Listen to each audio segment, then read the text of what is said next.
Hello and welcome to the K.A.D podcast. It's a show about Dachshunds, their quirky ways and some golden nuggets for owners. Along the way I'll be sharing my experience as well. So I'm your host, Katie Saywell. I hope you enjoy the show.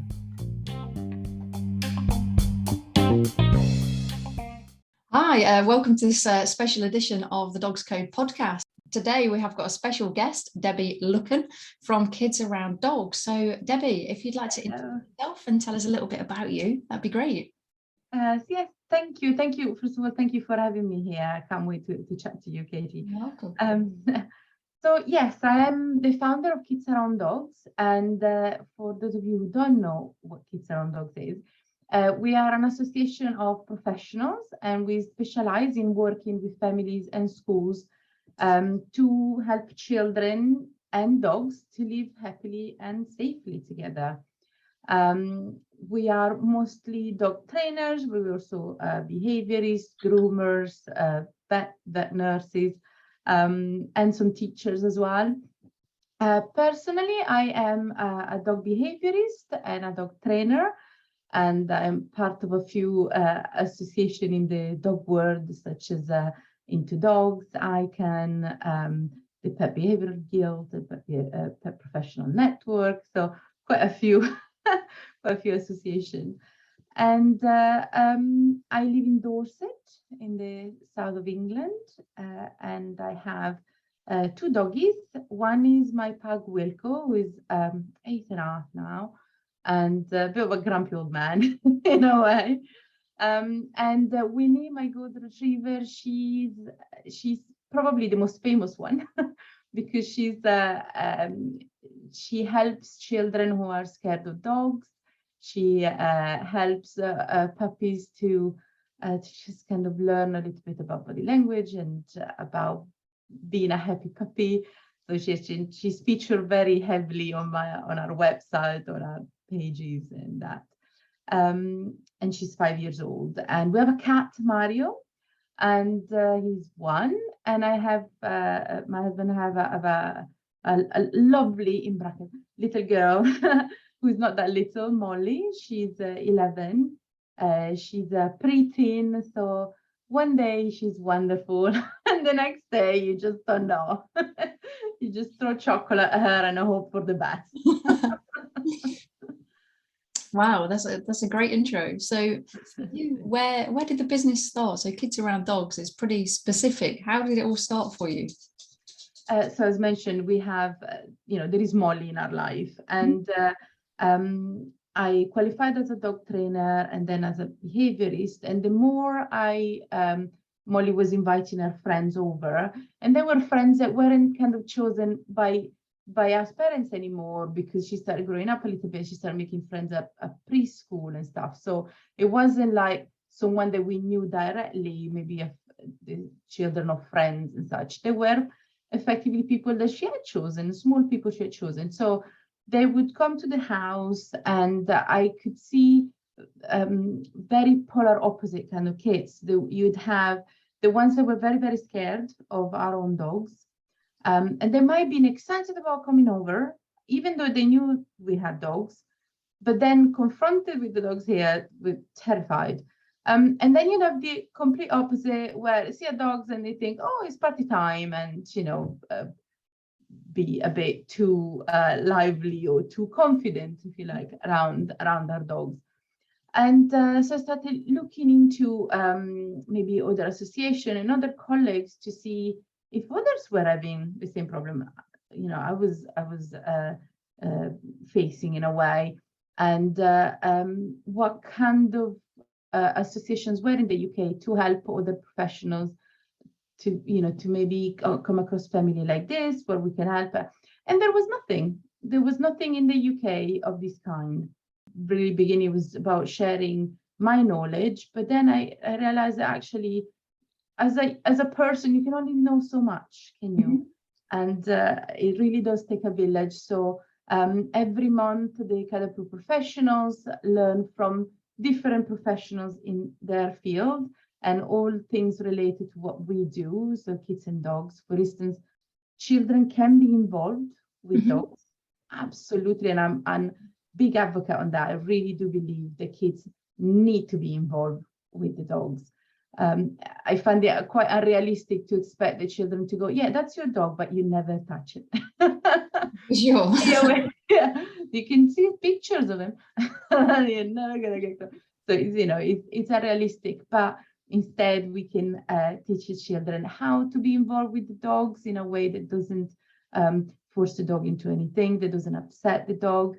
And if the dog is upset, again, we discuss then body language and, oh, look, the dog has done that thing, and we know that is a sign that the dog is not happy. Let's give him some space, or let's stop doing what we're doing and let's do something else instead. So there are so many lovely activities or relaxing things that we can do with and around our dogs, and that can give us a very happy life with our dogs. Hopefully a very happy life for the dogs as well, and a safe one too. So that's how it long story short, but that's how we started. I could see children not really knowing what to do, parents also obviously not knowing what to do, and so then Kids Around Dog was born with this in mind.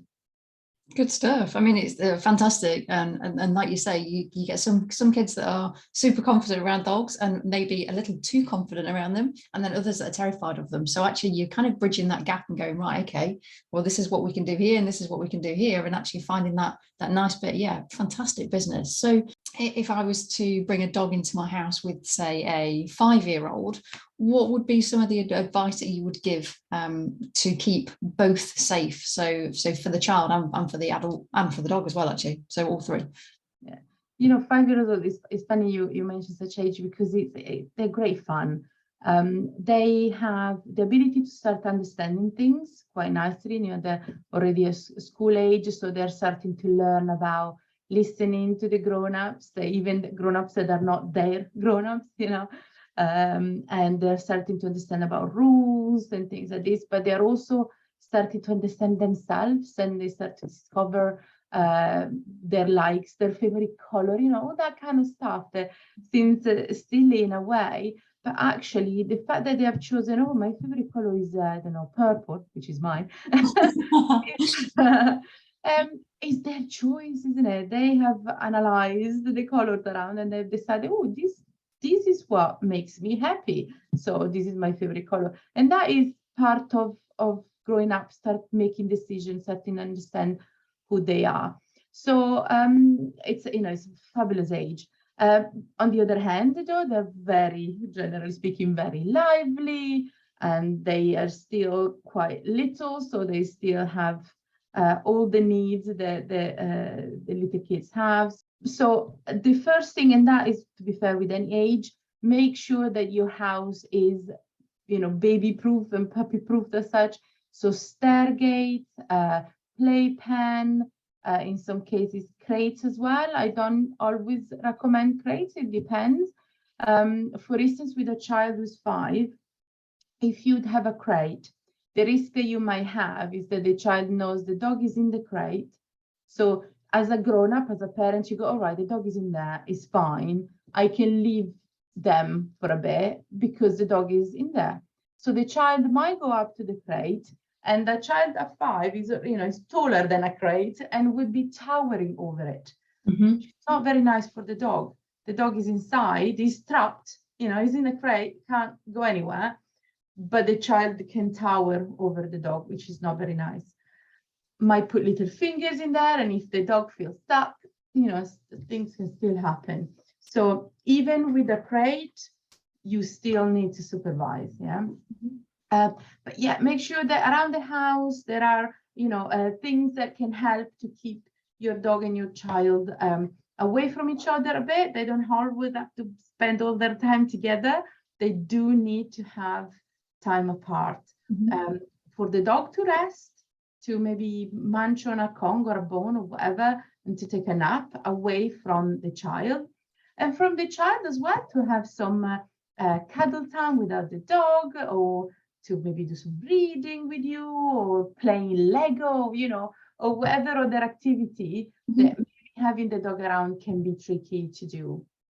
And again, supervision is super important. And when I talk about supervision, I talk about active supervision. That means that if you're looking at your phone, you're not actively supervising. And if you are watching TV, you're not actively supervising. So active supervision means that you are, phone technology away, you are physically and mentally present with your child and the dog. So you might be holding the child and talking to the child and talking to the dog, but you're not on the phone, you're not watching TV, you're not listening to the radio, you're not talking to a friend who's visiting, because all those things distract you from what's around you. Cooking is also a distraction. Going to the toilet is certainly a distraction. So if you need to leave the room, say, yeah, you are having a lovely supervised, activity supervised time with your children and your dog, fantastic. And the doorbell ring, take the child with you or take the dog with you, whichever you want, and go and open the door. Don't leave them thinking, oh, it's only going to be a minute, right? Because it does take a minute. And we just don't know what if the child goes and even just accidentally step on the tail of the dog, for example, or throw something at the dog, or pulls the fur, whatever it can be. Because even a 5, even if you think, oh, a 5, they know better, sometimes they forget themselves. And it's not because they're bad children or anything like that, because there is no such thing, but in my opinion anyway. But literally, they are growing up. Their body is still developing, their mind is still developing, and they might just think, what happens if I throw this ball at the dog, or if I throw the piece of Lego, if I throw the doll, whatever, at the dog, what happens? Mommy always says not to do it, and she's normally here, so I can't do it. But I'm left, even for a minute, let me try, right? Let's see what happens. I'm curious, I want to know. So I'm going to chuck the Lego, whatever it is, at the dog. And, there might be the dog that just turn around and go, what on earth are you doing, man? And go back to whatever it is what he was doing. But there might be the dog that is hurt because you chucked a bit of Lego at him and might turn on the child. We can't take that risk. Even if you love your dog dearly and you think my dog would never, is that kind of romanticize a thought that your dog would never do anything that might make you relax a little bit too much. I really talk for my own dogs as well. I love them so dearly, and I think especially Winnie, because she works with children, I feel she's a bit more my I love Wilco as well, and Mario the cat, of course.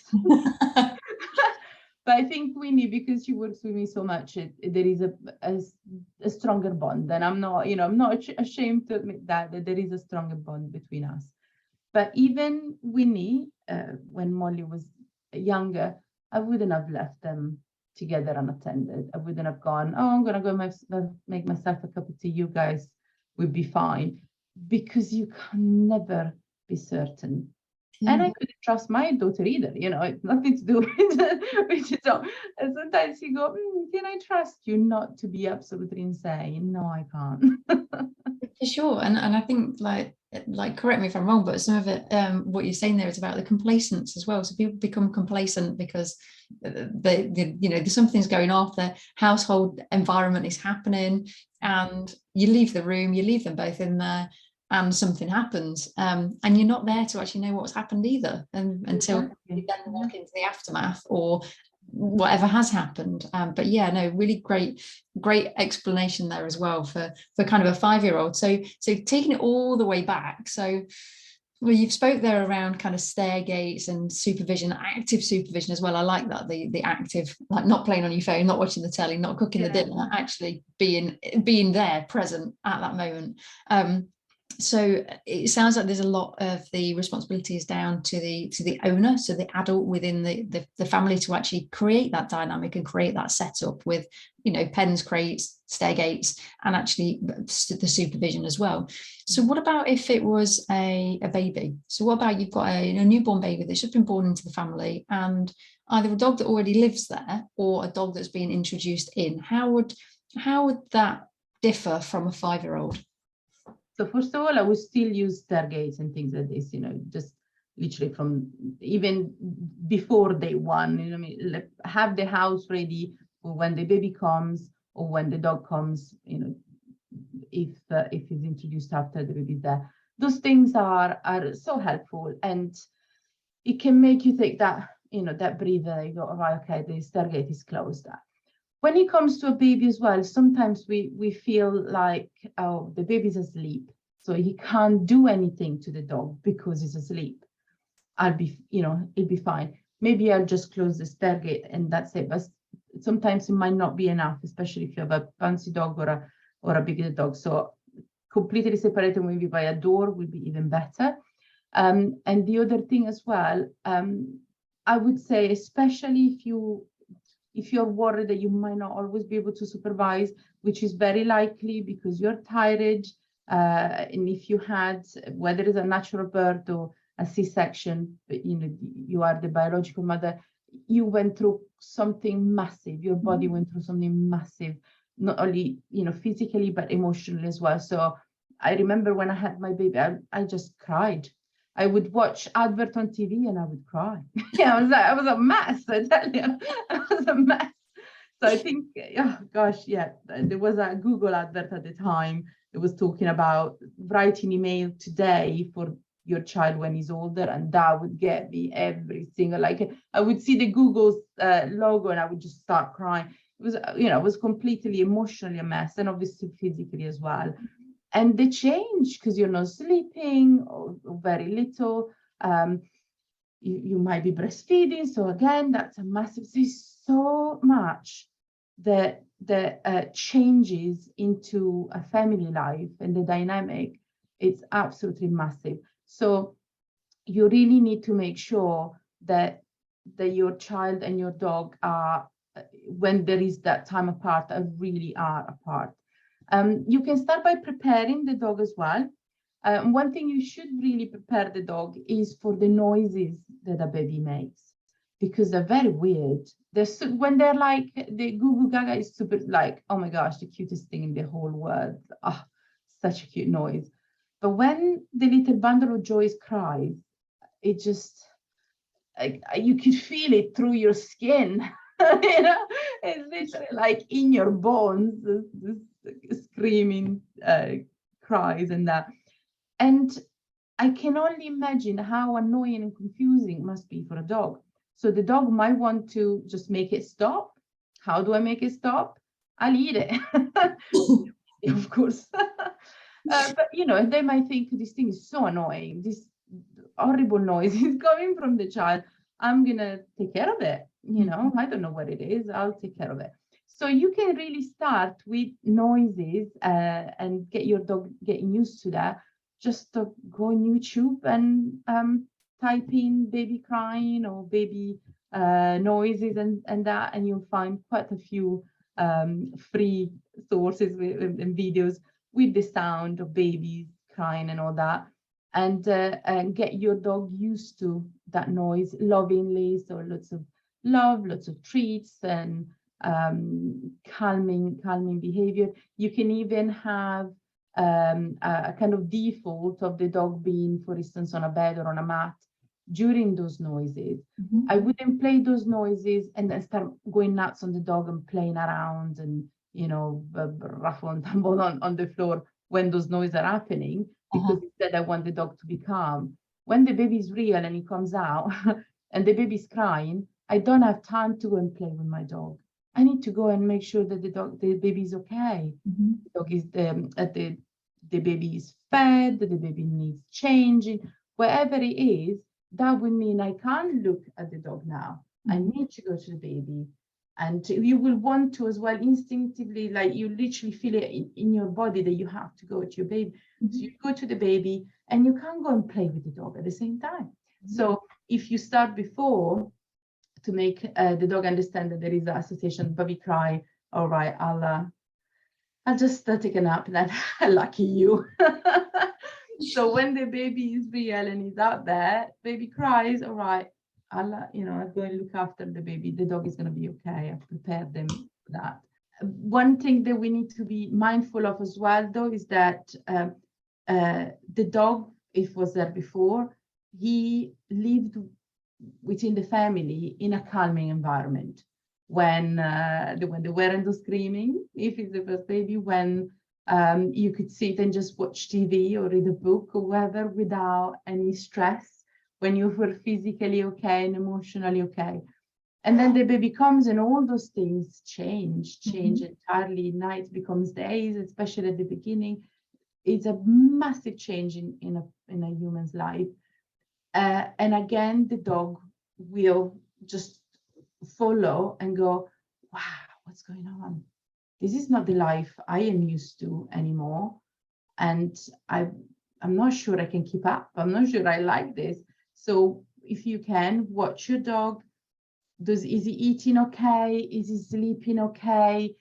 Keep an eye on his health or her health as well, because there might be changes and you're so busy with your baby, you might forget to keep an eye on your dog.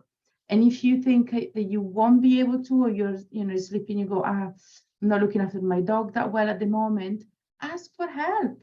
There are dog walkers, there are daycare, dog boarding. Ask your family for help, your friends, your neighbors. I always think, because I don't like asking for help, but sometimes you need to. You can't do it on your own. So swallow your pride in a way. Be prepared to buy some box of chocolate for everyone, and just ask for that help. That way, the dog walker could take the dog for a nice walk when you don't have the time, because maybe the baby's down now, and you could take a nap yourself, or just clean those dishes, whatever. So you don't have to worry about the dog. But say that you do want to have that walk with your dog that you loved so much, then ask someone to look after the baby for an hour or two or whatever. You'll be surprised of how many people be like, I'll look after your baby. Oh my gosh, a bundle of cuteness. And I can give it back after, I don't get to keep this thing. You can give it back. It's I personally as well love when someone says, oh, could you look after? Yeah, I'll give your baby a cuddle, or I'll give your dog a walk, or I'll give you, it's fine, isn't it? You'll be surprised just how much people want to help you, especially if they're friends and family. They love you, so they want to help. And you might have that friend that is terrible with kids, so you might ask that friend to help you with the dog. Or maybe you have that family member that was never that keen on the dog. There you go, then can you help me with the baby? Don't be afraid of asking for help. Oh, that's good.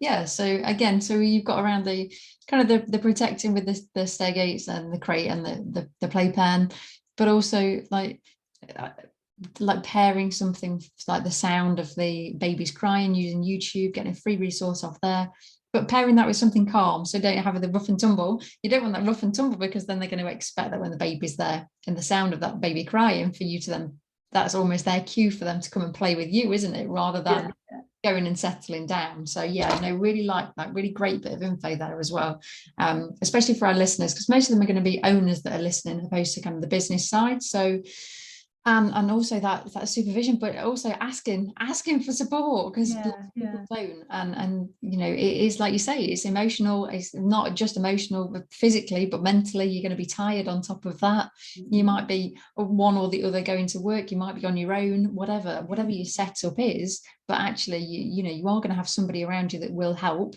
and that will help to support you, whether that's with your dog or with your baby, or maybe just a shoulder for you to just cry onto for half an hour. Oh, absolutely. Sometimes a good cry, and like I said, after I had my I tell my daughter I was very good at crime, still very good. I really, I perfected this thing so well. But the thing as well on a relationship with your partner, if you have a partner when the baby comes, I remember when, my husband and I have been together almost 20 years, still very, very happy and everything. But when Molly arrived, because he couldn't, he couldn't breastfeed the baby, could he? And she was better with me than with him. And he was working during the day because someone had to, and I couldn't. Obviously, I was with our daughter. We don't have family, immediate family here. So it was, it was difficult. I felt very, very much alone in a lot of the times, and it wasn't his fault, obviously. And I was grateful that he could still be working and he could still, every now and then help out. And I'm sure that he felt sometimes, oh, I wish I could, I could go for a walk now with the baby, with Molly, rather than be working or taking the dog out. He was brilliant with the dog, actually helped a lot with the dog. I relied on my neighbor. I had a neighbor when I towards the end of my pregnancy, my mom came over from Switzerland. The dog, Pixel at the time, went to our neighbor, simply because I knew that my mom could not quite cope with the dog on her own. And this lovely neighbor we had at the time, Lindsay, she was lovely. She had dogs herself. I asked her, I'm due around this time. Would you be able to take Pixel when the time comes? She came over to the house. My mother let her in, let her take the dog and everything. And so I knew Pixel was fine. And all I had to worry about was, making sure that I delivered this baby all right. Delivering the baby, for sure. Yeah, it was, but the fact that he was okay, and I knew Lindsay, I knew the lady, I knew the house. I just, it was such a big thing taken off my shoulders, The fact that Pixel was okay, my mom was okay, everyone was going to be fine, basically, was so reassuring. I can't even tell you. Yeah, it was massive help. And that's obviously come down to your preparation of actually getting a neighbour and going, right, okay, is due. Can you do this when the time is right? And obviously that she came a little bit early, but ultimately you'd got them preparations in place, which again is very similar to what we said previously about actually having things in place already, and then it makes your life easier, doesn't it, moving forward? It really does. We came home and everything was roughly textbook, I'd say. But it does happen. We all know it does happen that for whatever reason, you have to stay in hospital for longer than I was, or the baby might have to stay in hospital for longer after. There are a lot of things that could create some complications. So to know that your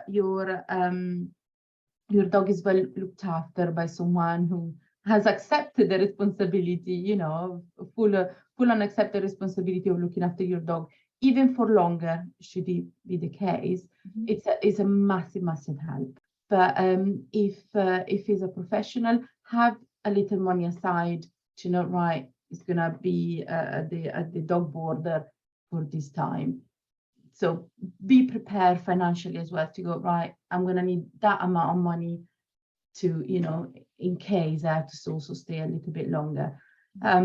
So that you're prepared on that too. And you think, oh my gosh, I'm gonna have to stay three more days, I don't have the money or whatever. You had it aside. So be organized, be prepared, and make sure that those things are in place. In case of adoption, things might be obviously a bit different, and there are different situations of adoption as well.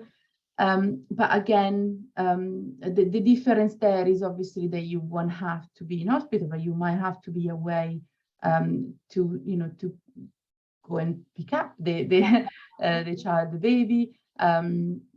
So again, if you are unsure of how long you're going to be away for, or that the first few days you might be too overwhelmed by it all, and you're still, although you might be emotionally super excited because it's finally time or whatever, emotionally can still be very, very big deal. So if you are worried and you think, I'm not sure 100% that I'll be able to manage a new baby and my dog, even though I really wanted this, and you had the time to think about it and so on, again, don't be afraid to ask for help.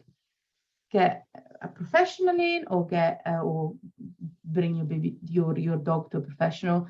I mentioned a dog boarder. For if you don't know how to find one, if you go on the website of your town, of your council, there will be a list. So you can call the dog warden in your town, and they will have a list of your licensed dog boarders, and that includes daycare as well. And then you can contact the professional, because they'll, if they take you on, that says is sure.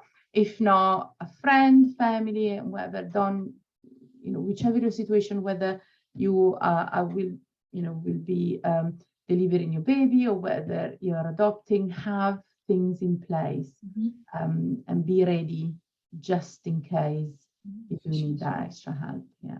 Sure, good stuff. And then in terms of golden nuggets, so for our listeners, I always ask people that I interview on podcasts, the golden nuggets. So what would be your top tips for actually introducing a dog to a child, whether that's a newborn or whether that's an older child? What would be your top tips?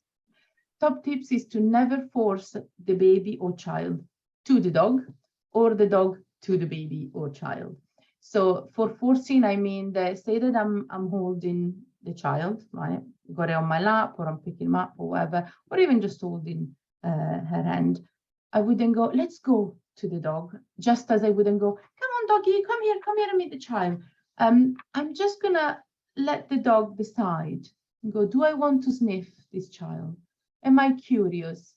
Do I want to, have a little interaction or not?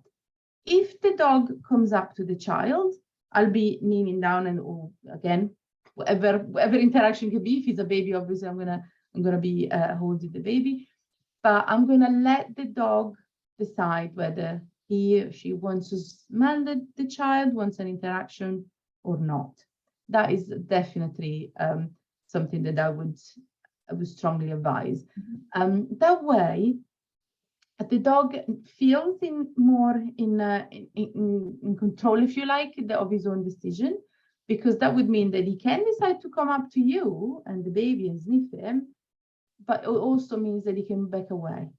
So if he goes by, okay, yeah, that was all I wanted to. I wanted to sniff that dirty nappy that you really need to change now, but that's it. I don't want anything else. So the dog can walk away. And that will make the dog feel more secure, more confident, happier. There is no pressure, there is no stress. And that's exactly what you want. The same goes for the child, though. Not all children have that passion for dog like I'm sure you had as a child. I had of that dog mad already. But again, if the child is a bit too overconfident, I wouldn't say don't go up to they just go up to the dog and, for the best. But what you can do, if it's a dog they know, obviously, if it's a stranger dog, so say outside a shop or something, never approach those dogs. But if it's with his guardian, so you can ask, oh, do you have any toy that your dog like? Can I play with your dog and his toy, for example? If it's a long toy, that's a nice one. Or if you're allowed to give him some treat, the child can throw some treat on the floor for the dog. If the dog knows any tricks, maybe we can ask the child to ask the dog to do some tricks of any kind, like a sit, a down, that kind of stuff. But again, there is never pressure for the child to go up to the dog if the child doesn't want to. At the same time, we don't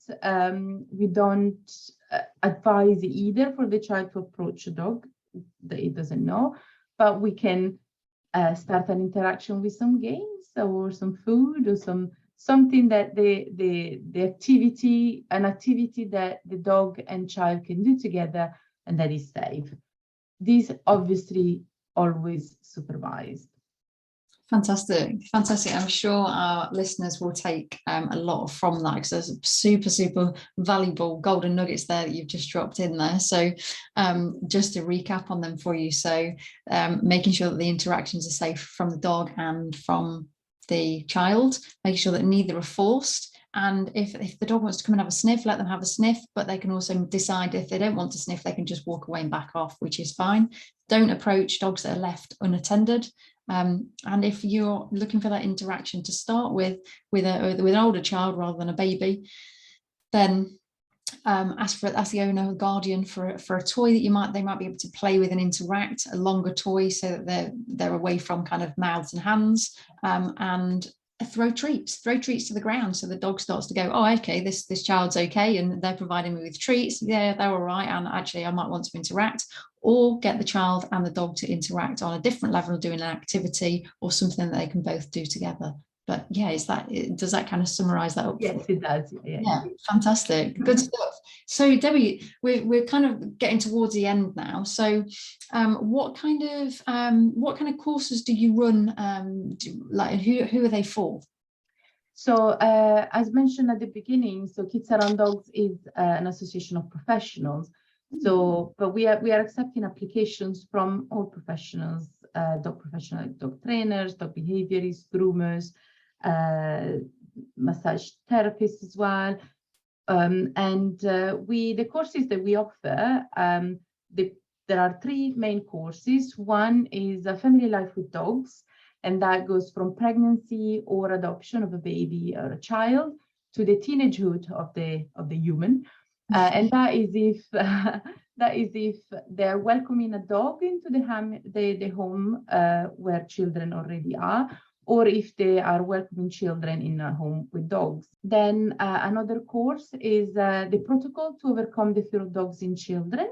And this is a protocol that I designed myself over 2 years ago, and it's been very successful. So all K.A.D approved professionals learn the protocol directly from me. And our super latest course is Dogs in Schools. We have noticed a much increased number of school dogs. So they go into school and have children who might be a bit anxious about going to school, who might not be academically super keen. So dogs can help them to feel less shy, maybe, for instance, in reading, or that they might give them a bit more confidence. So dogs are very helpful for that. So canine assisted therapy in that respect is brilliant. So there is this course that helps professionals to know whether a dog is suitable for this role, and how to prepare the dog, how to prepare a member of staff, and especially the children. But we consider that very important.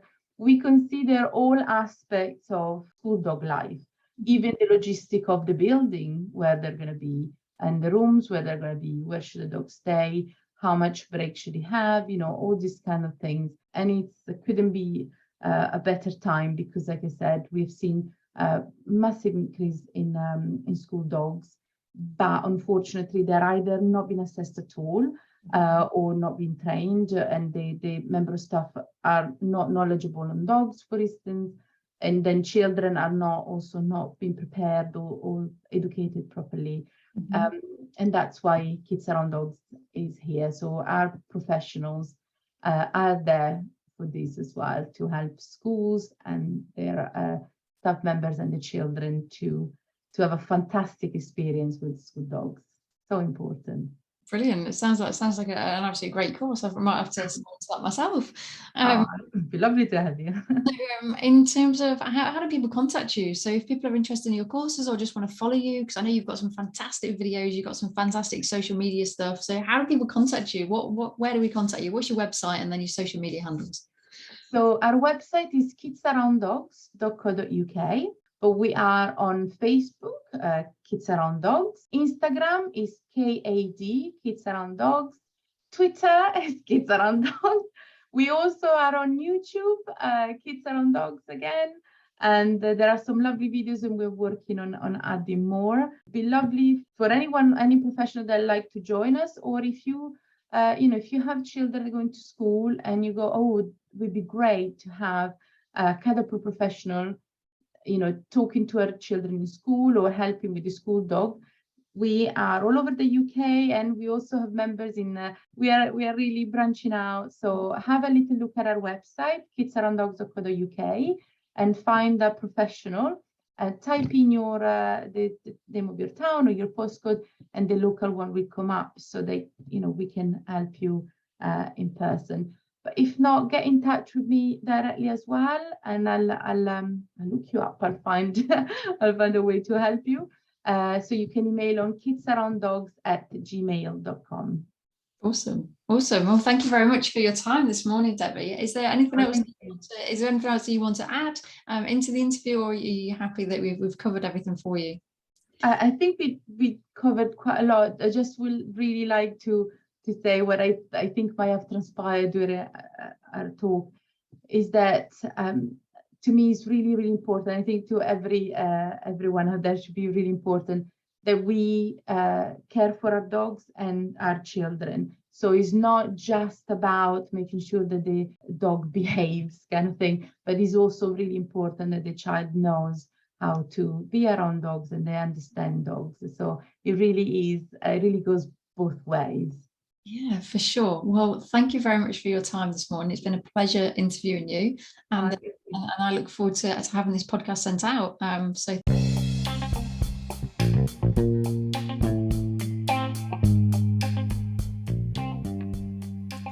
So that's all for today. If you need anything, please reach out. You can reach out via the website, so www.thedogscode.com.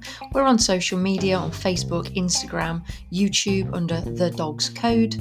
And if you've enjoyed the podcast, then please leave a review. Feel free to share the podcast if there's someone that you know that will find it helpful for them. And if you want to message me through the podcast, you can just leave a comment below and I will be sure to get back to you. So until next time, it's been an absolute pleasure. Take care of yourselves and I'll see you then. Bye for now.